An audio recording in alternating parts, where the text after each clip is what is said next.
Hello everyone, welcome to my channel. Our today's chapter is The Sound of Music Part 1 of class 9th. See, 2 parts हैं इस chapter के The Sound of Music के। इस video में हम first part discuss करेंगे जो कि है इवलिन ग्लेनी के बारे में। Now who is she? ये जो पिक्चर आप देख रहे हैं यही है इवलिन ग्लेनी। इनके बारे में इनका एक YouTube चैनल भी है जिस पे जाकर आप पढ़ सकते हैं, देख सकते हैं that who is she in more detail. ठीक है, तो देखो इनके बारे में ही चैप्टर में बताया गया है फर्स्ट पार्ट में चैप्टर के। She is a female percussionist. Percussionist means musician. इनकी स्पेशलिटी के बारे में बताया है चैप्टर में। उससे पहले हम स्टोरी सुनेंगे। क्या स्टोरी है? दैट जब ये छोटी थी शी बिकेम डेफ। इनकी सुनने की शक्ति चली गई थी। इनको सुनाई देना बंद हो जाता है जब ये बहुत छोटी थी। कैसे और क्यों ये आगे चैप्टर में पढ़ेंगे, बट फिर भी ये हार नहीं मानती। यही इनकी स्पेशलिटी है कि सुनाई नहीं देता था फिर भी ये बहुत बड़ी म्यूजिशियन बनी। इनका बहुत ज़्यादा इंटरेस्ट था म्यूजिक में। शी ट्राइड हर बेस्ट कि वो म्यूजिक सीख पाए एंड फाइनली ये म्यूजिक सीख लेती हैं और ये बहुत बड़ी म्यूजिशियन बनती हैं एंड प्राइज भी जीतती हैं as a soloist. So let us discuss this. तो इवलिन ग्लेनी के बारे में पढ़ेंगे इस चैप्टर में, जिनको सुनाई नहीं देता है बट फिर भी ये एक बहुत बड़ी म्यूजिशियन बनती हैं और ये म्यूजिकल इंस्ट्रूमेंट्स भी प्ले कर लेती हैं। अब ये सब वो कैसे करती हैं यही हम डिस्कस करेंगे। उन्हें क्या क्या अवार्ड मिलते हैं, कहाँ पे उन्होंने क्या क्या कैसे अचीव किया, ये सब हमें पढ़ना है। Now our chapter starts with rush hour crowds jostle for position on the underground train platform as she felt the vibrations of the approaching train. अब चैप्टर कैसे स्टार्ट हो रहा है? दैट इवलिन ग्लेनी जो है वो ट्रेन के platform पे खड़ी है। ठीक है, जब ट्रेन आने वाली होती है तो काफी दूर से ही उसके आने की हॉर्न की आवाज सुनाई देने लगती है ना। बट इवलिन ग्लेनी जो है वो तो उन्हें सुनाई नहीं देता, वो तो सुन नहीं सकती, तो वो उसको फील कर लेती है कि ये ट्रेन आने वाली है। तो हर एक साउंड को वो वाइब्रेशन से फील करके ही समझती थी। तो जैसे ही ट्रेन आती है, जैसे ही बाकी सारे लोग रश करने लगते हैं ट्रेन को देखकर, ऐसे ही ये भी समझ जाती हैं कि ट्रेन आ रही है। नाउ इवलिन ग्लेनी का बैकग्राउंड क्या है, वो कहाँ पर बॉर्न हुई थी? तो वो स्कॉटलैंड में बॉर्न हुई और स्कॉटलैंड में ही बड़ी हुई और अब ये जा रही थी लंदन, इसीलिए खड़ी हुई थी प्लेटफॉर्म पे। अब लंदन एक बहुत बड़ी जगह है, ग्रेट हसल एंड बसल, सब अपने अपने काम में बिजी। तो इनकी ट्रेन आ गई थी और ट्रेन में ये कहाँ जाने वाली थी? London. She has got admission in the royal academy of music. It was her first day at the prestigious Royal Academy of Music in London. Royal Academy of Music जो है वो बड़े बड़े म्यूजिशियंस का ड्रीम होता है। तो ये इवलिन ग्लेनी स्कॉटलैंड से लंदन जा रही थी रॉयल एकेडमी ऑफ म्यूजिक में। वहाँ उनको एडमिशन मिल गया था और आज उनका पहला दिन था। Her mother remembers noticing something was wrong when the 8-year-old Evelyn was waiting to play the piano. They called her name and she didn't move. I suddenly realized she hadn't heard, says Isabel Glennie.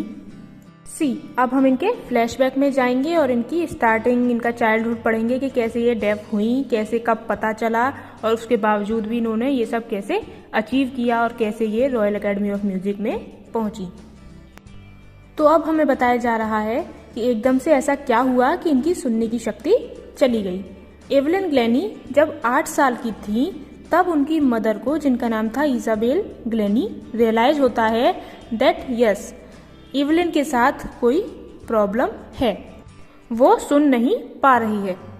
क्या होता है, वो एक function में गए होते हैं, वहाँ पे एवलिन की टर्न आती है पियानो बजाने के लिए।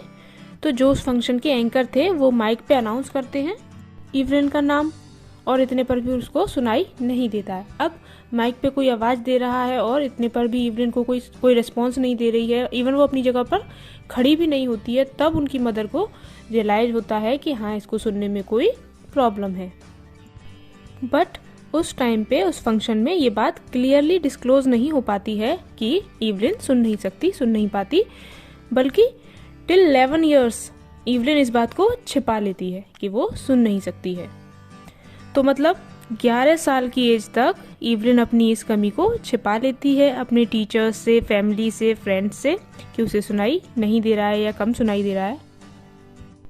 But by the time she was 11 her marks had deteriorated and her headmistress urged her parents to take her to a specialist. It was then discovered that her hearing was severely impaired as a result of gradual nerve damage. They were advised that she should be fitted with hearing aids and sent to a school for the deaf. And जब वो 11 साल की हो जाती है तो उसके school की प्रिंसिपल इवलिन के पेरेंट्स को स्कूल में बुलाती है और बताती है दैट इवलिन के ग्रेड्स जो है वो बहुत कम होते जा रहे हैं। एंड तब उसकी मदर को समझ आ जाता है, ये बात उसको क्लियर हो जाती है कि हाँ ये सुन नहीं पाती है। इवलिन की मदर समझ जाती है कि इन्हें क्लास में लेक्चर सुनाई नहीं दे रहे हैं, तभी ये बेकार परफॉर्म कर रही हैं। तो हेड मिस्ट्रेस प्रिंसिपल जो थी वो कहती हैं कि आप इसका चेकअप कराओ।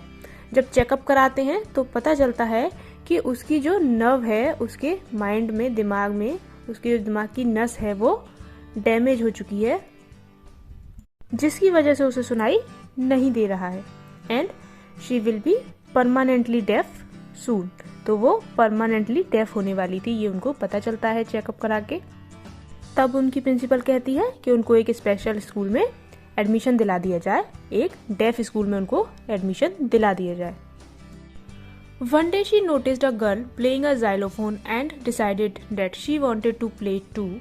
Most of the teachers discouraged her, but percussionist Ron Forbes spotted her potential. He began by tuning two large drums to different notes. Don't listen through your ears, he would say. Try to sense it some other way. Says Evelyn. Suddenly I realized I could feel the higher drum from the waist up and the lower one from the waist down. Forbes repeated the exercise and soon Evelyn discovered that she could sense certain notes in different parts of her body.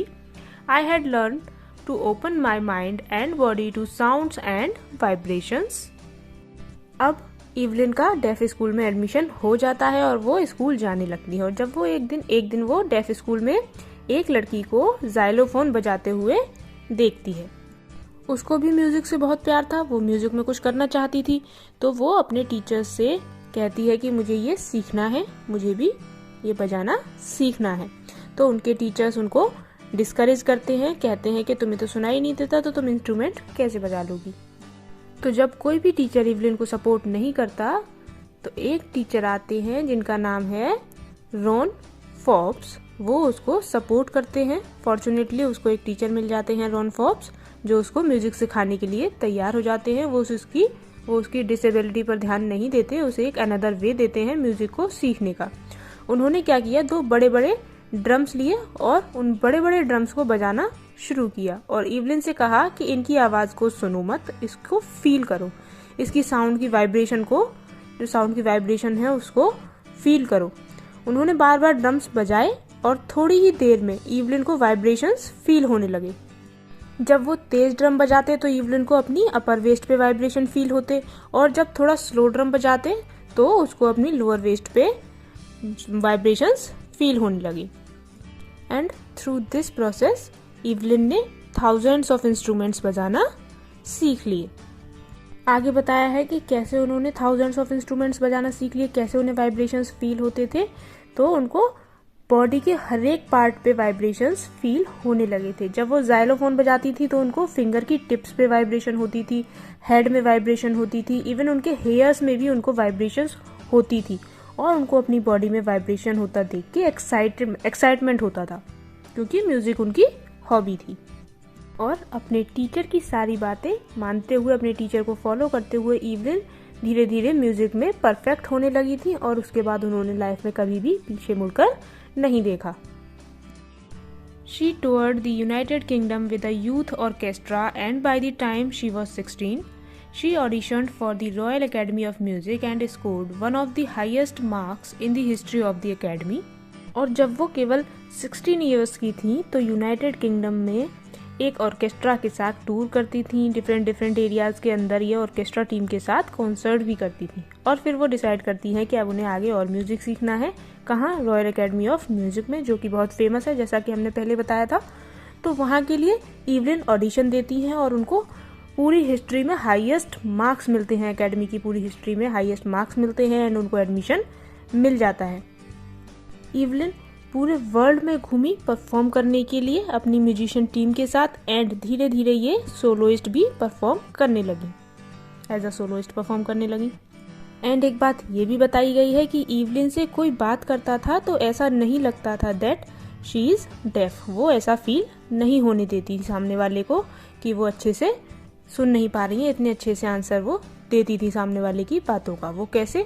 Lip movement से। और इसीलिए वो कहती हैं कि beard man उनको अच्छे नहीं लगते, बिकॉज उनके लिप्स कम दिखाई देते हैं तो उनको लिप मूवमेंट पढ़ने में, क्लियरली समझने में दिक्कत होती थी, इसलिए वो कहती हैं कि उनको बियर्ड मैन पसंद नहीं आते। Not surprisingly, Evelyn delights her audience. In 1991, she was presented with the Royal Philharmonic Society's prestigious Soloist of the Year award. अब तक इवलिन काफ़ी सक्सेसफुल हो गई थी, रॉयल एकेडमी ऑफ म्यूजिक में वो म्यूजिक सीख ही रही थी एंड इन 1991 उनको रॉयल फिलहार्मोनिक सोसाइटी से एक प्रेस्टिजियस अवार्ड मिलता है सोलोइस्ट ऑफ द ईयर। कौन सा अवार्ड मिलता है? सोलोइस्ट ऑफ द ईयर का अवार्ड मिलता है इन 1991। और इवलिन जो थी वो वर्कोहलिक थी, मीन्स हार्ड वर्किंग थी, उनको परफेक्शन लाना होता था हर चीज़ में, और वो जेल में और हॉस्पिटल्स में फ्री कॉन्सर्ट्स भी करती थी। जल्दी ही वो डिसेबल्ड पर्सन्स के लिए इंस्पिरेशन बनी, और ना बल्कि डिसेबल्ड पर्सन्स के लिए बल्कि नॉर्मल पीपल्स के लिए भी वो इंस्पिरेशन बनी। डेट बीइंग डेफ, जब वो इतना कर सकती हैं तो कोई भी कर सकता है, सब कर सकते हैं, बस ज़रूरत है हार्ड वर्क की। Evelyn Glennie has already accomplished more than most people twice her age. She has brought percussion to the front of the orchestra. उन्होंने इतनी कम उम्र में भी जितना अचीव कर लिया था उतना उनकी डबल एज में भी लोग अचीव नहीं कर पाते हैं। एंड एज अ सोलोइस्ट तो उनको अवार्ड मिला ही था, उन्होंने ऑर्केस्ट्रा में भी अपना ग्रेट नेम अर्न कर लिया था। और इसी के साथ फिनिश होता है आपके चैप्टर का first part. With this, our video comes to an end. Kindly share your views about the chapter in the comment section, and please like and share this video and subscribe to the channel.